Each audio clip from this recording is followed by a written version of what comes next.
Hi, I'm Jen Spencer, and this is Jen Spencer's 10-Minute Book Club.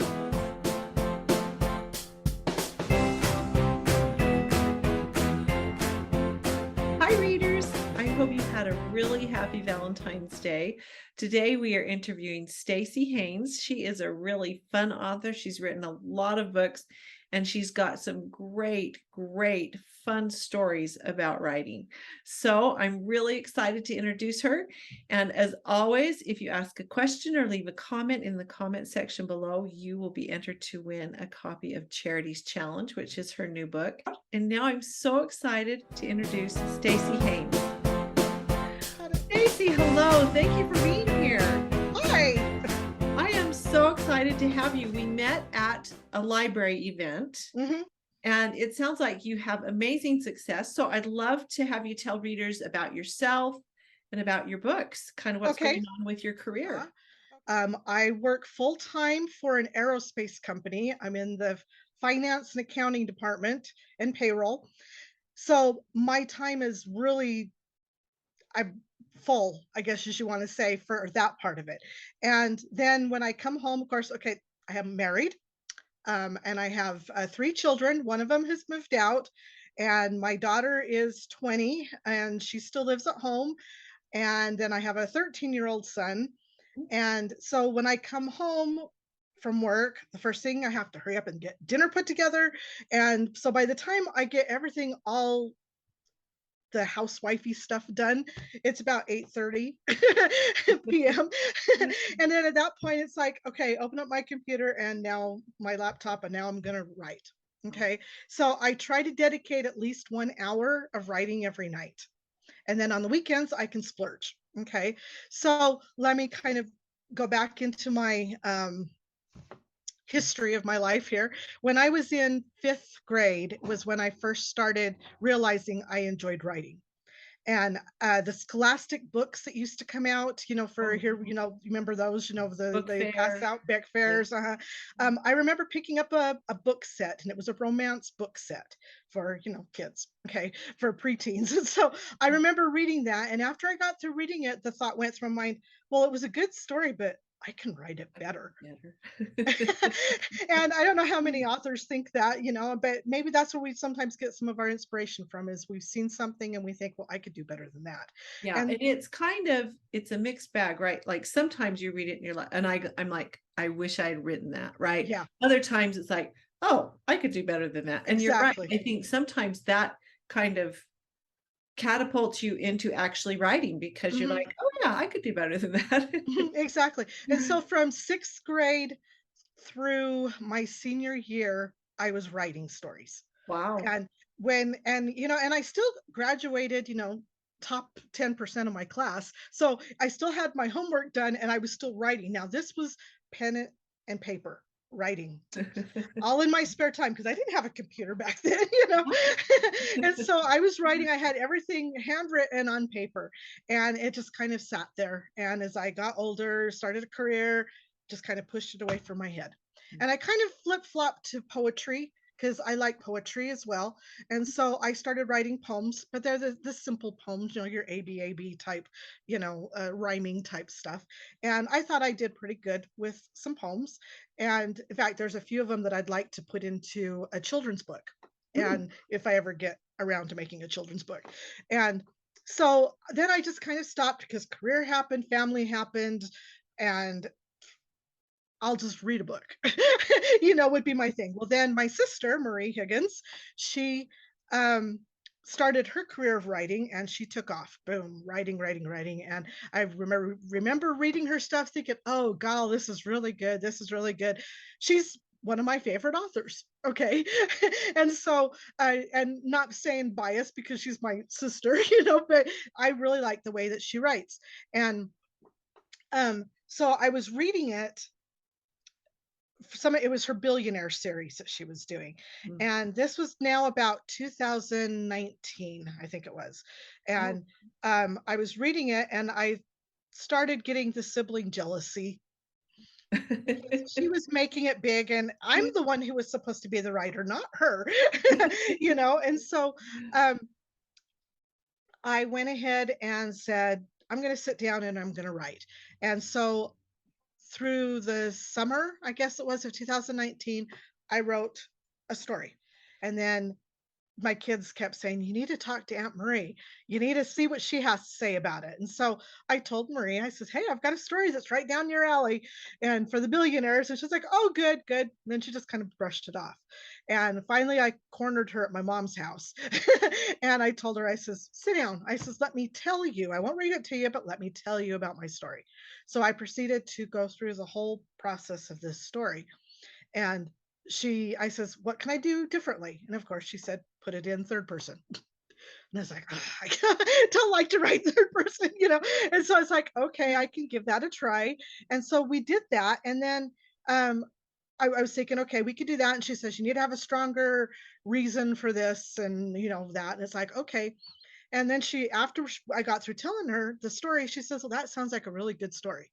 And she says, "Keep Great. on it." And it's like, okay, I will. Next morning, 8 o'clock in the morning, I had the day off, thank goodness. It's a Friday. She called me and she says, "This has never happened to me before." And I says, "What's that?" And she goes, "Your characters are talking to me." And she says, "So this is what I propose." And she says, "You have a really great story here." And she says, "Let's co-author it and I will get you out in the scene and introduce you to the people that I know, and let's get you doing your stuff." And it's like, okay, I'm good for that. The Magic of a Billionaire was the first story. We entered it into a contest. We won first place in the contest. So my first novel became, um, I became an award-winning Award author on winning. my That first is one. so And great. I sold a lot of paperbacks, I sold a lot of everything else. But and after that, well, when we wrote it, I said to my sister, I says, "Well, I feel kind of sad." And she says, "Why?" And I says, "Because this character in the story," I says, "he didn't get his happily ever after." And she says, "Write it." Okay. So I sat down and I wrote the second one and I sent it to her. And how we've been doing this is I'm usually the main writer of it. And Okay. when I write it, I will send it off to Marie, and then Marie will adjust, edit, add more things into it from her point of view, what she sees happening. Uh-huh. And we pass it back and forth to each other until we get the whole story written. Wow. And from The Magic of a Billionaire came the Billionaire Setup, and then Taming the Carefree Billionaire, and then Magic Happens with a Billionaire. So I got 4 books out of the first one, Well, just from so different do characters. you guys ever have disagreements? And No. how do you resolve? You don't? No, we're sisters, and what's really funny is we think alike. I mean, her idea of the happily ever after is my ideal of happily ever after. I think the only probably disagreement that we may have is she likes historical westerns, I like contemporary. But she has shown me how to write. Yeah, she has shown me how to write the historical westerns, because we have the Gems of the West series, which I'm writing right now, book 7 of the Gems of the Mm, West. mm. And I've got 32 books published since 2019. Wow, And wow, you're fast. and so then Marie put she's had a couple of different map groups. And she, of course, when she puts those together, she's like, "Stacey, you got to do this one. Stacey, you got to do this one." Well, Mm. the latest one that she did was on the Suffrage Spinsters. And Oh, I was like the first one that she said, you need to do this one. I'm like, "Marie, I don't like writing westerns." And she's like, "But you're learning, you're doing really well." She says, "Go ahead and she'll give it a try." And so that's where Charity's Challenge comes into play, as it's okay. about not only the women's movement, but you've got an independent woman who is trying to be independent and trying to want to change society, I guess, trying to move on. She wants to Mhm. be a school teacher, but back in this particular time frame, men were the school teachers, not the women. Mm. However, if you went west, because this is taking place in New York, if you came west along the prairie and everything like that, that's where you started getting more of the women's school teachers.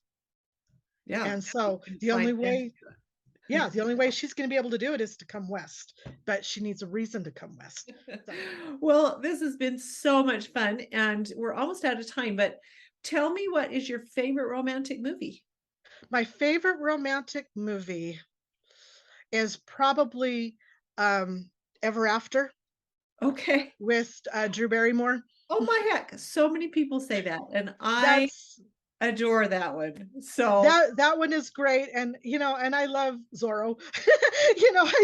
I think that's great with Antonio, he's great. Banderas, yes. Yeah, he's wonderful, but yeah, that's I don't know, I think that that's my favorite probably, Mm. and I will not tire watching any of those of that. Oh, I may, yeah. even if I've seen it many, many times, it's like, "Oh, I'm gonna put in this and watch it," and, but yeah, those are probably my go-tos.